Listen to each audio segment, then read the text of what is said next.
Dun, dun, dun, dun. Okay, everybody gets to sit down. I enjoy the chatter. So, if you want to socialize, there's a meeting downstairs after church. You can socialize with people about helping out at the Christmas play. No. I did want to call your attention to one thing. I didn't announce this, but if you're interested in service projects for the community, like what we did with the shoes or like what we'll do here with Carla, I'd love to briefly just touch base with you after church. You can come up and see me. We have a meeting, and I'll call it a meeting because it's an actual meeting, which means it depends on what you bring to it on whether or not it's fun. No. After church today at 1 o'clock at our house. And so, yeah. But hey, Thanksgiving week, right? So Thanksgiving week, this week, time with family and friends, time with food. There is really only one true favorite side dish in Thanksgiving. It is the can-shaped, has to be can-shaped cranberries. As soon as you cut into that, half of the flavor and the joy of it is gone. Ultimately, my favorite bite has turkey, potatoes, stuffing, gravy, and some cranberries all in one bite. It's like, right? It's really, but that is by far the best Thanksgiving side that you could ever have. But I love myself some Thanksgiving dinner. This year, I think we're just doing a ham. We're not even doing a turkey, which I know. Well, we're traveling down to see my parents, and it's just like the whole travel time, and they aren't capable of doing the turkey, and so anyways. But how many of you get an extra day off of work this week, extra day or two off of work? Just a small handful of you. How many of you never get a day off of work? Right, like you just don't ever get, moms are that way, they never get a day off, right? Some of us have family to get together with, like we're gonna get together big with a bunch of family, and probably statistically, some of you maybe don't have a lot of family to get together. Maybe it'll just be you and one other person, or maybe even quite possibly just you. And there's a lot even represented in a small group of people like this. Some of you have a good job. You've been there a long time, making good money, and some of you, I know right now, are searching for jobs, right? Some of you maybe have started a new job, and you're kind of at the bottom of the pecking order, the totem pole, however you want to talk about it, and you're just on the lowest rung of that job. Some of us have young kids. Some of us have kids that have grown and kind of flown the house. They're out. Some of you have grandkids, right? I learned that there's old grandkids in the room, even parents with old grandkids in the room this morning. Some of you get by paycheck to paycheck. Like, man, I got to get to that next paycheck so I can be supportive of my family. Some of you maybe have a little extra around, right? Some of you have set aside a nest egg for a vacation or something like that. Some of you just rock that Dave Ramsey plan where you've got like 3 months of emergency reserves, and you got all your debts paid off, and you know, no loans and all that kind of stuff. But the truth is, we all come from a whole different spectrum of places, right? Where we're at in our lives, you know, based on maybe your age and your demographic and your kids and your family and like where you fall. We all even jump and move throughout those times and situations and circumstances and feelings. A lot of the emotions are attached to all of those things. We can call it a playing field. We all kind of aren't on the same playing field when it comes to what we face in life. We come from different lives and different scenarios and situations. I shared this with, I taught at the middle school group this last Tuesday, and I shared this idea with them, the differences of each other, and with them I talked about, is kind of like an underlying theme for today, but I talked with them about how we all have the differences, even though they were all middle schoolers here in Whatcom County, that they came from a whole wide arrangement of different situations as well. But what I talked to them about is that we all have one thing that we all have equal amount of. No matter what your differences are, we all have the same amount of time. We all have 24 hours in a day, right? While we have that time, right? We all have 24 hours. And I talked with him the importance on living their life with that understanding that we only have 24 hours, right? And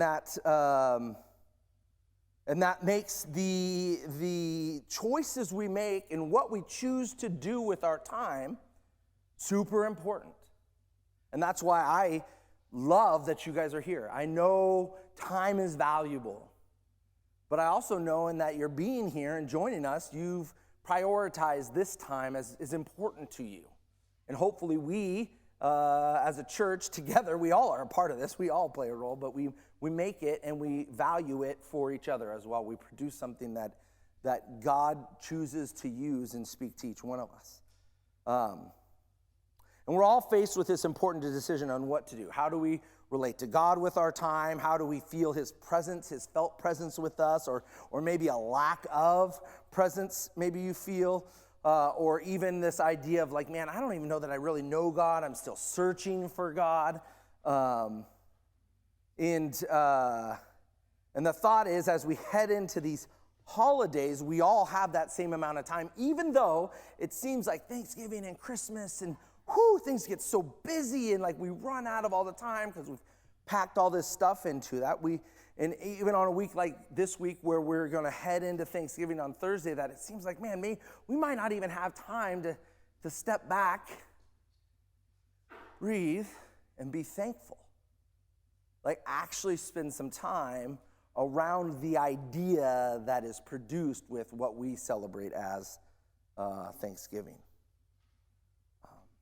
And honestly, despite where any of us are, we have the opportunity to recognize God like I did with the box and be thankful for so much that he's provided. No matter where you fall on that spectrum of where you're at in your life and what you're dealing with, and I know we'll get to it, but a lot of us in this room have hard stuff we're dealing with right now, super hard stuff, right?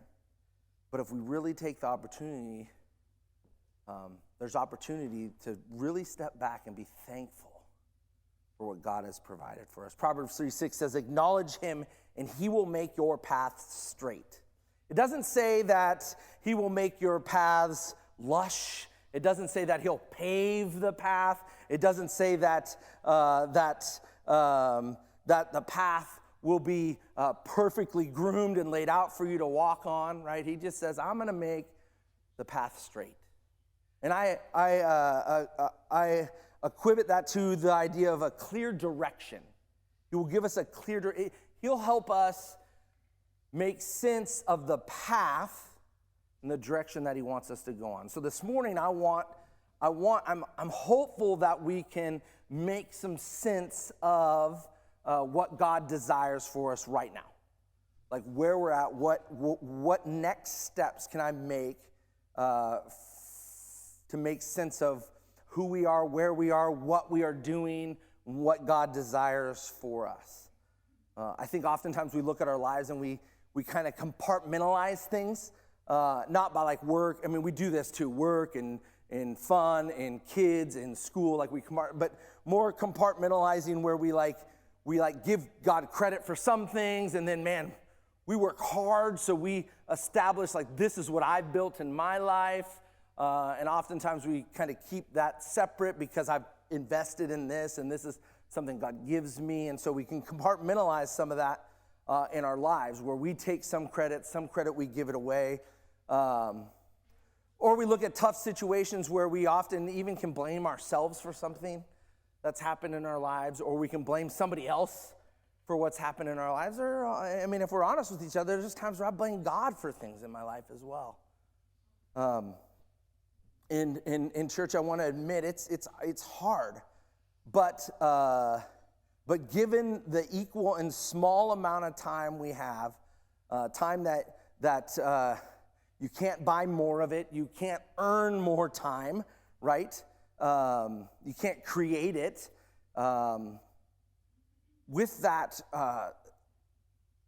we have to have this correct posture towards the concept of this important decision of what to do and how to be thankful and how to live our lives.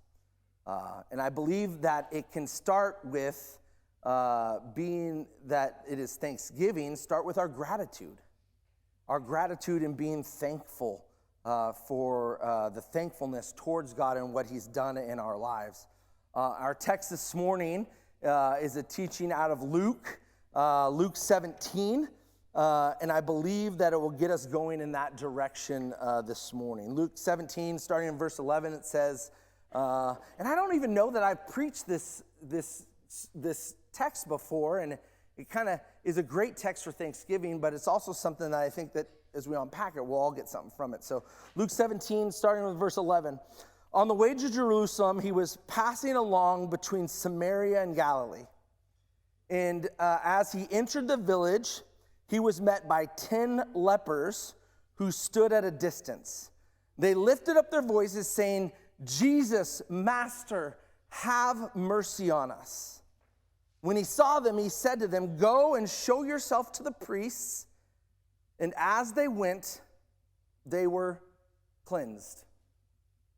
And so what we have to do in this, what do we have to do? My question is at the beginning is, what do we have to do to acknowledge God? What does it take for you to call out to God? In this moment, as Jesus and probably, maybe there was 13 of them there, the 12 disciples and Jesus, they're traveling, and so the lepers understand, oh, this might be Jesus, and so they cry out, Jesus, have mercy on us.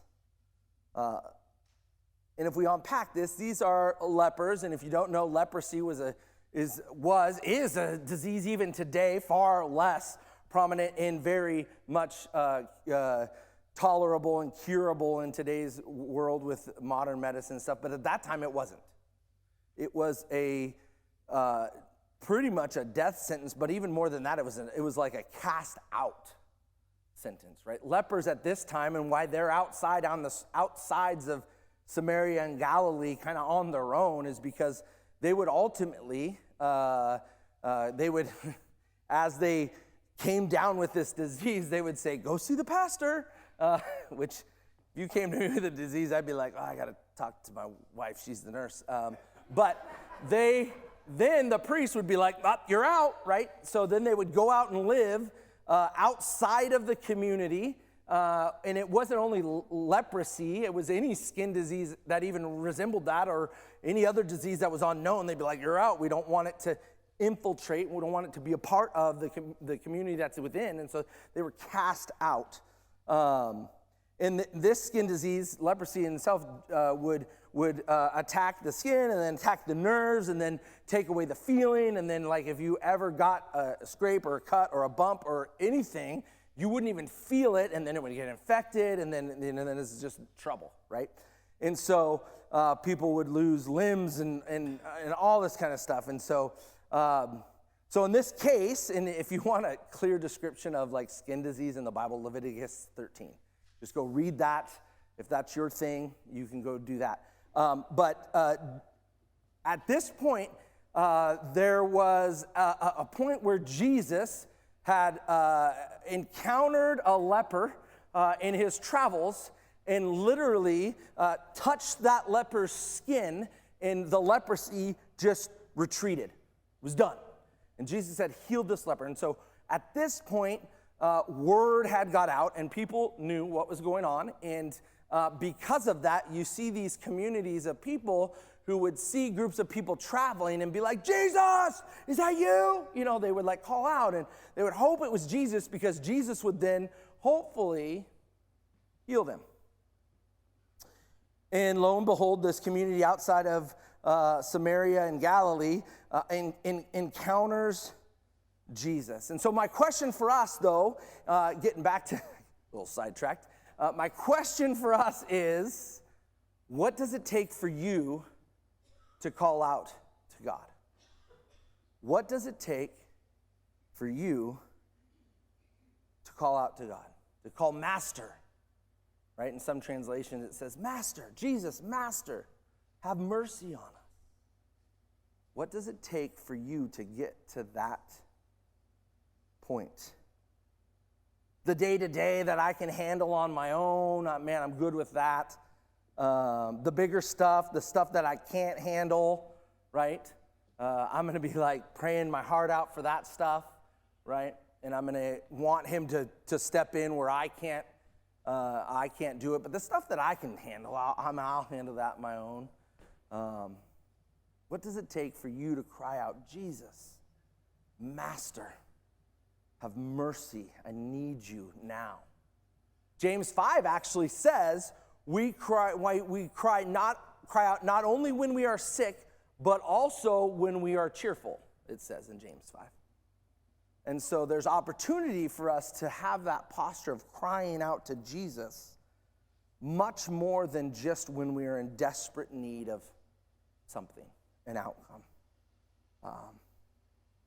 Because here's the deal. We all probably have that person in our life that only calls, only texts, only taps us on the shoulder when they need something, right? And how does that feel? Whew, like, it makes me be like, ring, ring, ring. Oh, nope, not going to answer that one, right? Right? And in the same way, we kind of can get in that habit of approaching God that same way, of only reaching out when we think we need something from him. Verse 14 says, when they saw him, he said to them, go and show yourself to the priests. And as they went, they were cleansed. This is one of those stories. There's a bunch of stories in the Bible that I really want to understand. Like, I wish I was there. I wish I was boots on the ground. I wish I was, standing out to the side, hearing them cry out and watching Jesus and his buddies walk over and watching their interaction and how they would interact with Jesus, smelling the environment and the heat and the whatever it may be that they're experiencing, the dust that's settling, all of that just sensory overload experience of watching an interaction like this. I want to see it. I want to feel it. I want to know it and understand what that interaction is in this moment. Jesus encounters them and he comes to them and he says, these lepers cry out, Jesus, have mercy on us. And Jesus then says to them, go and show the priests. I kind of briefly explained it a second ago, but as you were caught up in this disease, you were cast out. The only way that you would come back is that you would go and see the priest, and then they would essentially clear you or exile you again outside of the community. They were like the final say in what was to happen. And so for us, where does that cry come for us? Jesus heard this group cry out. He says, go and show yourself to the priests. And I can imagine, because of what the text actually says, that they went. They turned in that moment, cried out to Jesus, Jesus, have mercy on our soul. And then it says, as they went, they were healed. And so I catch that and I think to myself, just because I want to know and understand more and I want to be in that moment, I think, man, Jesus says, go and show yourselves to the priests. They look at themselves and think, I'm not going to do that. I'm not healed yet. I'm still sick. I'm visibly going to be cast out, maybe forever now. But Jesus simply said to them, go and show yourself to the priests. And it says, as they turned and went, they were then cleansed. Jesus said, go. They went, and they were cleansed. Church, there is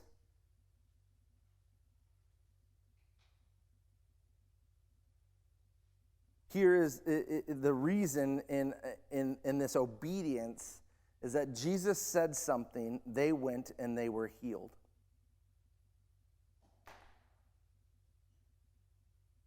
And as they went, I'm sure, because I understand it, I'm sure they had questions. They were like, wait, that's not what we wanted. Like, we thought you could heal us, but yet they still, in obedience, turned and went. As I, kind of just briefly in my head, thought over the Bible and interactions with Jesus and God, Old Testament and New Testament, God's blessings often, can't say always, stay away from always, I've learned that, always and never, right? And that's not only when you're fighting with your wife, that's, love you. God's blessings, if you don't see her look, I'm in trouble. God's blessings often start with obedience. God's blessings throughout Scripture often start with obedience. If we sit around and wait for God, that's not obedience, unless he actually says, stay, wait, right? He'll do that. He's done that. But God's blessings often start with obedience. It often starts with taking that next step, that small step maybe even, that next step, right? Noah and the ark. God said, build a boat, it's going to rain eventually. And then 1,200 Home Depot deliveries later, the boat's built and it starts to rain, right? Right? Israel and the people, Israel, and leaving Egypt, right? They leave and the Egyptians are chasing them. God says, go to the sea, go to the water where there's nowhere to go. He doesn't say, when you get there, I'm going to part the sea, or the ocean, you're going to walk across on dry, he doesn't lay that out. He just says, go. And they go, and after their obedience in going, it's parted, and they go, and then happens to be that's the only way that he could take out the Egyptians was the water closing back in. Jordan River is a great example of this. They literally had to put their feet in the water, and then it parted, right? Oftentimes throughout Scripture, God's blessings start with obedience. God's blessings start with obedience. And God's blessings then lead to what? They lead to an outcome, hopefully, whether that's an outcome we desired or God desired for us. And then what do we do with that? We either move quickly on our own and say, oh, well, that was great. Now I'm going to just get back to my life. Or we then acknowledge God in them and acknowledge them as a blessing from him. And then we have that opportunity to be thankful. We have that opportunity to be blessed, right? And so Luke 17 picks up at verse 15, says, when he saw them, he said to them, go and show yourself to the priests. And as they went, they were cleansed. Verse 15, then one of them, when he saw that he was healed, turned back, praising God with a loud voice. And he fell on his face at Jesus' feet, giving him thanks. Now he was a Samaritan. This is, I preach the Good Samaritan often, so he's a foreigner. He's somebody that isn't supposed to be in that situation, so Jesus includes that. Then Jesus answered, we're not 10 cleansed? We're not all 10 of you cleansed? Like he didn't know. Where are the other 9? Was no one found to return and give praise to God except for this foreigner? And he said to him, rise and go your way. Your faith has made you well. And so they're walking away in obedience. The next step for them. And only one, and I wonder too, because this is just how I think, I wonder like if he was the first to be healed, and so he turned around real quick, or if he was the last and he was kind of behind, and he was like, wait a second, I didn't, what, no way, and then he went back. I don't know. I tend to think, I tend to think that all of them were thankful. They all had a deadly disease. They all were miraculously healed. I mean, sure, like I said at the beginning, we all have stuff to be thankful for. Maybe some of us aren't thankful for things we should be thankful for. There's that. But man, in this case, I don't think it was only one that was thankful. I think that they all were thankful. But here's the deal. I think that our gratitude and thankfulness is more than just a decision. It's more than just a mindset for us to have. It's more than just, I'm going to spend this Thanksgiving being thankful for my family and for the canned cranberries and whatever else, cats, if that's your thing. But I'm just going to be thankful, right? I think it's more than just a decision for us to be thankful. I think that thankfulness or gratitude is not only a decision we make, it's an action.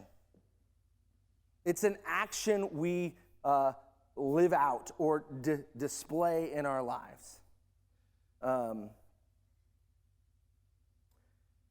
If you think about it, if you're a parent at all, if you have younger kids, you're right in the mix of this. What is something that you say way too much when your kids are little? Did you say thank you? Did you say thank you? Like, did you tell them thank you? Like, you spend time being like, did you thank them for the ride? Did you thank them? Did you thank them? Did you thank? Because here's the deal. Kids naturally know how to ask for things that they really, really want. They know how to want things really well, and they know how to receive things really well. Like, you bring them a present, doesn't even matter what it is. They're like, yep, I want that, and I also want the other one that you gave to the other kid, right? Like, they want and receive and are, like, they know how to do that. But the flip side of that is that we have to continually say, did you say thank you? Like, remind them over and over, did you say thank you? I didn't hear you. They didn't hear you. Say it again. Say it louder. Like, all those things that we say over and over and over to them is this idea of reminding them the action of being thankful. What if I was to ask you, I think we could all raise our hands if we were thankful or grateful for something that God has done in our lives. Like, I think there's opportunity in this room for that, for us all to do that. But one, have you said it? Have you told God, man, I'm so thankful. So thankful for this, that, the blessings. When is the last time you've told God how thankful you are for the things that he's doing in your life? And second, if gratitude is an action, our thankfulness, our gratitude ought to produce an action rather than just a mindset of thankfulness, right? What do we do with our action? What we do with our actions creates thankfulness in what we have. And the action is returning to Jesus throughout our lives. Through things that we continue to meet up with in our lives, through things that that God continues to deliver, through things that God orchestrates that maybe we even don't agree with. Continue to return to God because he is trustworthy and faithful, right? There's no doubt in my mind, like I said just a second ago, that within this room, holistically, our lives have produced all of us a reason to be thankful to God. But the action attached to that is that the next time any of us are faced with anything that we have that we're questioning or that we even think we built on our own or that's really tough or whatever it may be, that we then return to Jesus' feet and say, thank you. trust you. Amen. Lead me. Help. Have mercy. Your grace. Right? When we return to his feet with the gratitude, that in a sense is all that we have to offer. Like we could try to build up and then present him with something that we think would produce the idea that he would know we were like a thank you card or a gift or whatever. No. Like what we have to offer is our action of returning to his feet. It is thankfulness for what he has done or what he can do. Not necessarily, that's often where we get stuck with the thankfulness for what he's done and what he has done or what he can do, and not necessarily even what he is doing, which is an opportunity for us to be thankful. Our faith in him increases when we are thankful for the process rather than the outcome. The process of God working in everyday life, right? That we stay trusting in him during the storm, during the learning process, during the, man, I said it this morning, where he then meets us where we're at and takes us to what's next. Thankfulness for where he's leading with the next. Are we thankful for people and good relationships? Are we thankful for God bringing us together as a church? Are we thankful for our health rather than maybe the process of healing and being delivered if you're living in the middle of that? Are we thankful for the house and the roof over our head rather than instead the trusting in God and the provisions? Thankful for kids that we have, but maybe not focusing on the blessings and the authorship of that family, but the tough stuff with kids, the hard things that we're working through.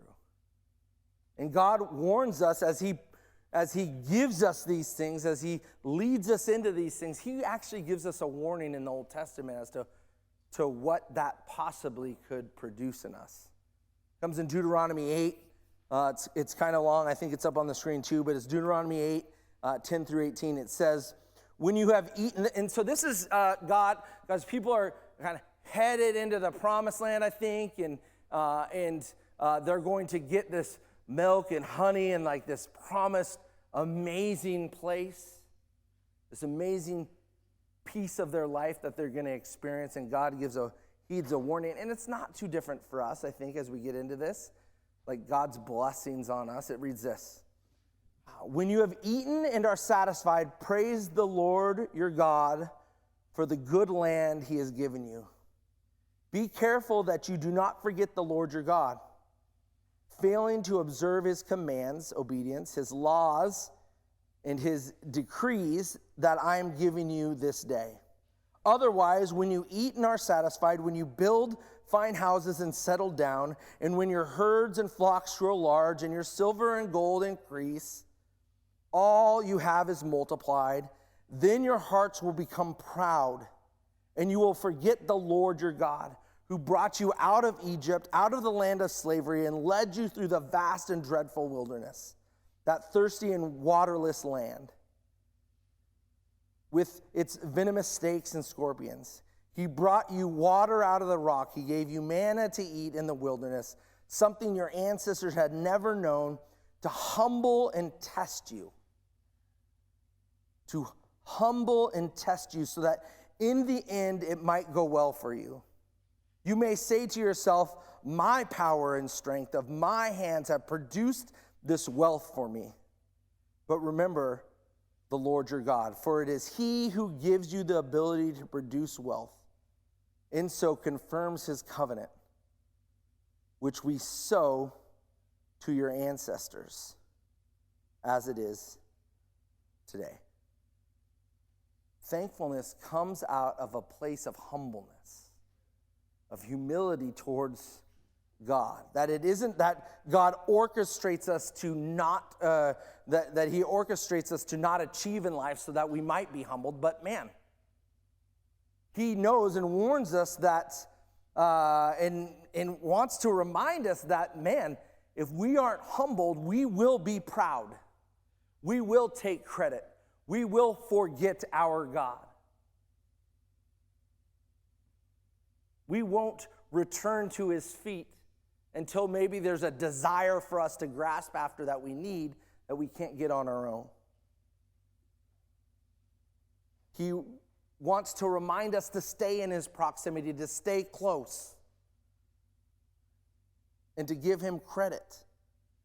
Nothing that we've achieved or we feel we're entitled to, but that we're thankful and that it's an action that we display. Thankfulness, acknowledging God, giving him the glory, is a step of obedience. But the obedience is shown in our reaction, is either the proven desire or to fall under his kingship. His desire for us to flourish, to succeed, to have good things, but giving him the glory, his kingdom. And here's the deal, church. I want to leave you with this last bit of what gratitude and thankfulness produces in this mix of interactions and relationally with him, is that a heart of gratitude and thankfulness actually closes the gap between us and God.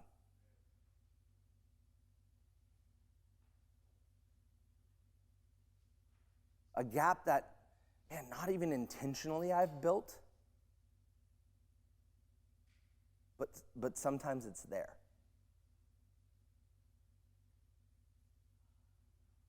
That I've kind of built that gap in. Have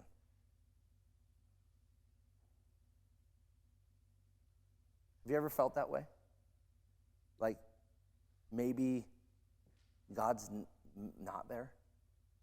That there's just a separation at times where you feel like God's distanced himself, but it's actually something that I've done?